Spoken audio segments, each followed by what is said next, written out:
UDF മന്ത്രിസഭയിലെ ഉഷിരുള്ള ഒരു ആൺകുട്ടി, നമ്മുടെ കായിക മന്ത്രി OJ ജനീഷ്, അദ്ദേഹത്തിൻ്റെ ഒരു ഇടപെടൽ ഒരു 12 കോടി രൂപയുടെ തട്ടിപ്പ് ആണ് പുറത്തു കൊണ്ടുവന്നിരിക്കുന്നത്.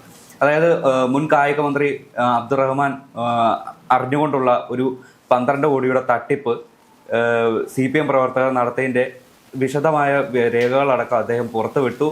കൂടെ അന്വേഷണം പ്രഖ്യാപിച്ചിരിക്കുകയാണ്. ഇനി CPMകാർ എന്ത് ചെയ്യും?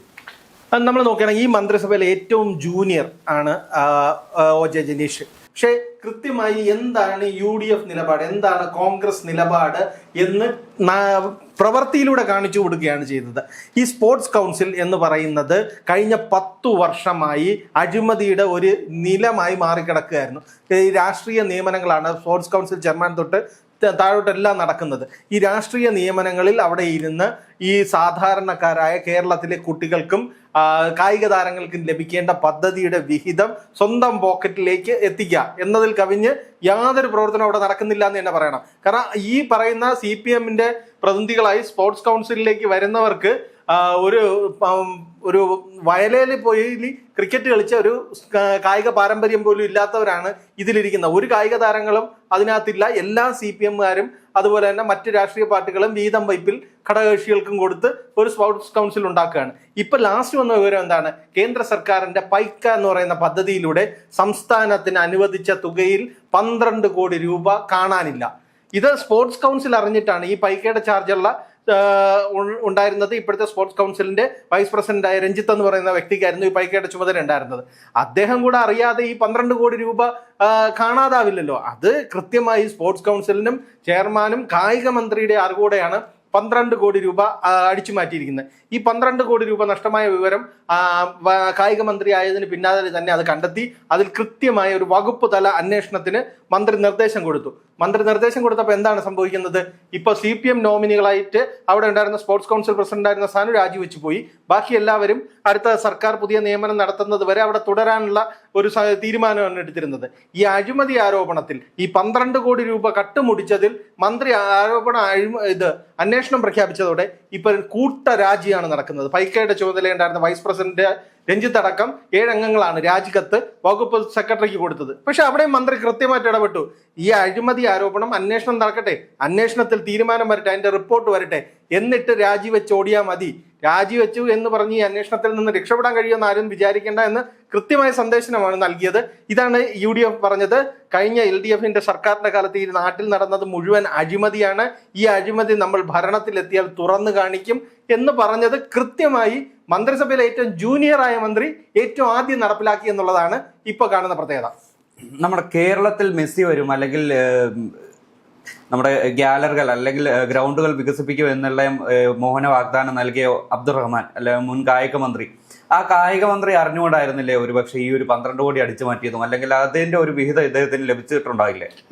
കൃത്യമായിട്ട് മന്ത്രി അറിയാതെ എങ്ങനെയാണ് ഒരു മന്ത്രിയുടെ വകുപ്പിന് കീഴിലുള്ള സുപ്രധാനമായ ഒരു കൗൺസിൽ, കാരണം കായിക മന്ത്രിയുടെ കീഴിലുള്ള ഏറ്റവും വലിയ കൗൺസിലാണ് സ്പോർട്സ് കൗൺസിൽ എന്ന് പറയുന്നത്, അതിനകത്ത് 1 രൂപയുടെ അഴിമതി നടന്നിട്ടുണ്ടെങ്കിൽ പോലും അത് മന്ത്രി അറിയാതെ നടക്കത്തില്ല. അപ്പോഴാണ് 12 കോടിയുടെ അഴിമതിയിൽ മന്ത്രിക്ക് വിവരമുണ്ടായിരുന്നു എന്ന ചോദ്യം തന്നെ പ്രസക്തമല്ല. കാരണം മന്ത്രിയുടെ കൂടെ അറിവോടെയാണ് ഇത് നടന്നിട്ടുള്ളത്. ഇടതംഗങ്ങൾ CPM അംഗങ്ങൾ മാത്രമുള്ള ഒരു ഭൂരിപക്ഷമുള്ള ഒരു കൗൺസിലിലാണ് ഈ 12 കോടി അടിച്ചു മാറ്റിയത്. അത് പൂർണ്ണമായിട്ടും ഉറപ്പായും പറയാം, പൈക്ക പദ്ധതിയിലൂടെ 12 കോടി കാണാതായിട്ടുണ്ടെങ്കിൽ അത് സ്പോർട്സ് മന്ത്രിയും സ്പോർട്സ് കൗൺസിൽ അംഗങ്ങളുടെയും പോക്കറ്റിൽ തന്നെയായിരിക്കും പോയിട്ടുള്ളത്. അതുകൊണ്ട് തന്നെയാണ് അന്വേഷണം പ്രഖ്യാപിച്ചപ്പോൾ ഈ അതിവേഗത്തിലുള്ള ഒരു രാജിവെച്ച് രക്ഷപ്പെടാനുള്ള ശ്രമം. പിന്നെ മെസ്സി വരുന്ന കാര്യം, കേരള ജനതയെ എന്തെല്ലാം പറഞ്ഞാണ് പറ്റിച്ചത്. ഇപ്പൊ മെസ്സി വരുന്നതിന്റെ ഭാഗമായി റോഡിന്റെ എന്തെല്ലാം മാസ്റ്റർ പ്ലാൻ, റോഡിന്റെ 2 സൈഡിലും ഇത് റോഡ് ഷോ, അതുപോലെ കൊച്ചി കലൂർ സ്റ്റേഡിയത്തിൽ മെസ്സിയുടെ മത്സരം എന്നെല്ലാം പറഞ്ഞു. കൊച്ചി കലൂർ സ്റ്റേഡിയം വലിച്ചു എല്ലാ രീതിയിലും നവീകരണം എന്ന് പറഞ്ഞ് പൊളിച്ചിട്ടു. അതിൽ എത്രത്തോളം ഒരിടയ്ക്ക് പറഞ്ഞത് മലപ്പുറത്തേക്കായിരിക്കും മെസ്സി വരുന്നതെന്നാണ്. കാരണം ഇവര് മെസ്സി വരും, ഇന്ന മാസം വരും, ഒക്ടോബറിൽ വരും, നവംബറിൽ വരും എന്നെല്ലാം പറയുന്നുണ്ട്. ഈ സമയത്തെല്ലാം അവിടെ അർജന്റീനയുടെ ഈ വിൻഡോസിൽ അവരവരുടെ കളികളെല്ലാം സൗഹൃദ മത്സരങ്ങൾ എവിടെയാണ് നടക്കേണ്ടതെന്നെല്ലാം കൃത്യമായി പ്രഖ്യാപിക്കുന്നുണ്ട്. ഇനി ഇവര് പറയുന്നത് പോലെ ഒക്ടോബറിൽ വരും, നവംബറിൽ വരുമെന്ന് പറഞ്ഞ് ഇവർ പറയുന്നത് അർജന്റീന ടീം അറിഞ്ഞോ എന്ന് തന്നെ അറിയാൻ പാടില്ല എന്നുള്ളൊരു അവസ്ഥയാണ് ആയിരുന്നു ആ സമയത്ത് കണ്ടത്. മെസ്സി വരും മെസ്സി വരും മെസ്സി വരും കേട്ടോ എന്ന് പറഞ്ഞുകൊണ്ടിരുന്നത്. അവസാനം വരില്ല എന്ന് ഉറപ്പായപ്പോഴാണ് പറഞ്ഞത് മെസ്സി വരില്ല എന്ന് പറഞ്ഞത്.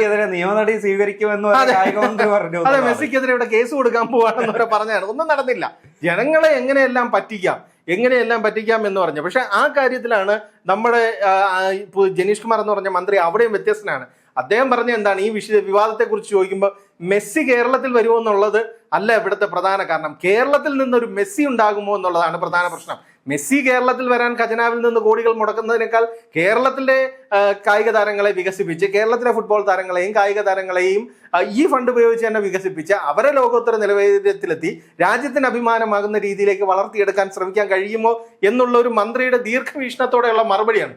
അതാണ് കേരളത്തിന് ആവശ്യം. മെസ്സി വരട്ടെ, മെസ്സിക്ക് ഇവിടെ ആരാധകരുണ്ട്, വന്നു കഴിഞ്ഞാൽ ആരാധകരെല്ലാം വന്ന് മെസ്സിയെ കാണും, ഒരു സന്തോഷകരമായ സാഹചര്യം ഉണ്ടാവുമായിരിക്കും. പക്ഷെ കേരളത്തിന്റെ സ്പോർട്സിന് അല്ലെങ്കിൽ കേരളത്തിന്റെ കായിക രംഗത്തിന് അതുകൊണ്ട് എന്ത് ഗുണം എന്നുള്ളതാണ് മന്ത്രിയുടെ ചോദ്യത്തിലുള്ളത്.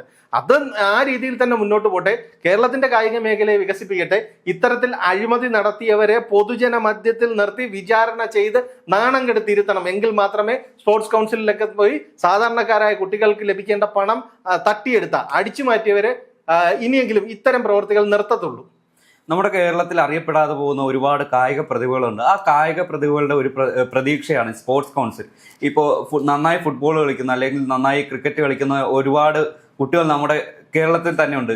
മറ്റ് സംസ്ഥാനങ്ങൾ എടുത്തു നോക്കുമ്പോൾ അവരുടേതായിട്ടുള്ള സംസ്ഥാനം, ആ ഒരു ഗവൺമെന്റ് ഇതുപോലത്തെ ഒരു സ്പോർട്സ് ഗവൺമെന്റിന് മാത്രമായിട്ട് ഒരു പദ്ധതികളും അല്ലെങ്കിൽ ഓരോ ടൂർണമെന്റ് നടത്തി അവരെ വാർത്തെടുക്കുന്ന ഓരോ പദ്ധതികളെല്ലാം ചെയ്യുന്നുണ്ട്. പക്ഷെ നമ്മുടെ കേരളത്തിൽ മാത്രം ഈ ഒരു കായിക മേഖല ആകെ ശുഷ്കിച്ച അവസ്ഥയാണ്.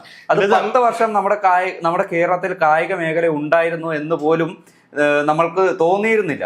അല്ല, നമ്മുടെ ഇപ്പൊ നോക്കുകയാണെങ്കിൽ ഒരു കായിക മത്സരം അല്ലെങ്കിൽ ഇത് പറയുന്നത് സംസ്ഥാന സ്കൂൾ മീറ്റ്, അതിൽ തീരുകയാണ്. അതിൽ വരുന്ന ഒരു ഉയർന്നു വരുന്ന കായിക താരങ്ങളെ പിന്നെ കൃത്യമായി കണ്ടെത്തി അവർക്ക് പരിശീലനം കൊടുത്ത് അവരെ മികച്ച അത്ലറ്റുകളാക്കാനോ മികച്ച കായിക നിലവാരത്തിലേക്ക് എത്തിക്കാനോ ഉള്ള സംവിധാനങ്ങളൊന്നും ഇവിടെ നടക്കുന്നില്ല എന്നുള്ളത് കൊണ്ടാണ് കേരളത്തിൽ നിന്ന് കായിക താരങ്ങളുടെ എണ്ണം കുറയുന്നത്. നമ്മളിവിടെ കായിക താരങ്ങളൊന്നും ഇല്ലാത്തതുകൊണ്ടല്ല, ലഭിക്കുന്ന ചെറിയ ഒരു സൗകര്യം ഉപയോഗിച്ച്, ചെറിയ സർക്കാരിന്റെ സൗകര്യം ഉപയോഗിച്ച് മികച്ച നേട്ടങ്ങൾ കൈവരിച്ച ഒരുപിടി കായിക താരങ്ങളുണ്ട്. ഇവരെ സർക്കാർ എങ്ങനെയാണ് ചേർത്ത് പിടിച്ചത്? കഴിഞ്ഞ 10 വർഷത്തിനിടയിൽ നമ്മൾ സെക്രട്ടേറിയറ്റിന്റെ നടയിൽ തന്നെ കണ്ടില്ലേ നിയമനം, അതായത് കേരളത്തിന് വേണ്ടി മെഡൽ നേടി, കേരളത്തിന് വേണ്ടി അഭിമാനകരമായ നേട്ടങ്ങൾ നേടിയിട്ട് ഒരു സർക്കാർ ജോലിക്ക് വേണ്ടി സെക്രട്ടേറിയറ്റിന് മുന്നിൽ മുട്ടിലിഴഞ്ഞ് സമരം ചെയ്ത് കുത്തിയിരുന്ന് കരഞ്ഞ് കായിക താരങ്ങളുള്ള നാടാണ് കേരളം. ഇങ്ങനെയാണ് കഴിഞ്ഞ 10 വർഷം കേരളത്തിലെ കായിക രംഗത്തെ LDF സർക്കാർ വളർത്തിയത്. ഇത്തരത്തോളം മോശം അനുഭവമാണ് ഓരോ കായിക താരങ്ങൾക്കും ഉണ്ടാകുന്നത്. സെക്രട്ടറിന്റെ മുന്നിൽ എന്താണ് മുട്ടിലഴിക്കുക, ശയനപ്രദക്ഷിണം നടത്തുക, ഈ രീതിയിൽ എത്ര കായിക താരങ്ങളാണ് ഈ ഒരു ജോലിക്ക് വേണ്ടിയിട്ട് ഈ കേരളത്തിന് അഭിമാനകരമായ നേട്ടം സമ്മാനിച്ചതിന് ശേഷമാണ് ഈ ജോലിക്ക് വേണ്ടിയിട്ടൊക്കെ സർക്കാരിന് മുമ്പിൽ ഇങ്ങനെ ഇറക്കേണ്ടി വരുന്നത്. ഈ രീതിയിലാണ് കായിക താരങ്ങളെ സർക്കാർ ചേർത്ത് പിടിക്കുന്നെങ്കിൽ, ഈ രീതിയിൽ അവഗണിച്ച് കളയുകയാണെങ്കിൽ പിന്നെ ആരാണ് ഈ കായിക രംഗത്തേക്ക് വരിക? ആരാണ് ഇതിന് വേണ്ടിയിട്ട് സർക്കാർ പദ്ധതികളൊന്നും നടപ്പിലാക്കുന്നില്ല, ലഭിക്കുന്ന പണം മുഴുവൻ അടിച്ചു മാറ്റുന്നു, ലഭിക്കുന്ന ചെറിയ എന്തെങ്കിലും സഹായം കൊണ്ട് മികച്ച അഭിമാനകരമായ ഉണ്ടാക്കുന്ന നേട്ടങ്ങൾ ഉണ്ടാക്കുന്നവർ തെരുവിൽ ഒരു ജോലിക്ക് പോയി സർക്കാരിന്റെ ഒരു കാരുണ്യത്തിന് വേണ്ടി മുട്ടിലിരുന്ന് ഇരക്കേണ്ട അവസ്ഥ. ഇതിലൊക്കെയാണ് മാറ്റം വരുത്തേണ്ടത്. ഈ മന്ത്രിയുടെ ഈ പ്രസ്താവനയിൽ ആ ഒരു പ്രതീക്ഷയാണ് കാണുന്നത്, കായിക താരങ്ങളെ ചേർത്ത് പിടിക്കും. അതായത് യുവാവ് കൂടി ആയതുകൊണ്ടാണ് കേരളത്തിലെ കായിക താരങ്ങൾക്ക് ഒരു പ്രതീക്ഷ കൂടുതൽ ഉയരുന്നത്. അതെ, തീർച്ചയായിട്ടും. കാരണം മന്ത്രി അതാണ് പറഞ്ഞത്, കേരളത്തിലേക്ക് മെസ്സി വരുന്നതല്ല, കേരളത്തിൽ നിന്നൊരു മെസ്സി ഉണ്ടാകുമോ എന്ന് പറയുന്നതാണ് വലിയ കാര്യമെന്ന്. അതാണ് കേരളത്തിന്റെ ആവശ്യമായ ഒരു വിഷൻ. ആ വിഷൻ മന്ത്രി കൃത്യമായി നടപ്പിലാക്കിയാൽ ഈ ഇപ്പോഴത്തെ നിലവാരത്തിലൊക്കെ മാറ്റം വരും. അതുപോലെ സ്കൂൾ അത്ലറ്റിക് മീറ്റ്സ് അടക്കമുള്ള അതിൽ വരുന്ന കുട്ടികൾക്ക് തുടർ പരിശീലനവും തുടർ സൗകര്യങ്ങളും ഒരുക്കുന്നതിലും ദീർഘവീക്ഷണത്തോടെയുള്ള പദ്ധതികൾ വന്നാൽ കേരളത്തിൽ ഇനിയും കായിക താരങ്ങളുണ്ട്. കാരണം നമ്മൾ തെളിയിച്ചതാണ്, നമുക്ക് ഏത് മേഖലയിൽ എടുത്താലും ഇന്ത്യയിലെ ഏറ്റവും മികച്ച കായിക താരങ്ങളിൽ ഒരാൾ കേരളത്തിൽ നിന്നുണ്ടാവും. അപ്പൊ ഇനിയും ആ കരുതൽ സർക്കാർ കൊടുത്താൽ മാത്രം മതി.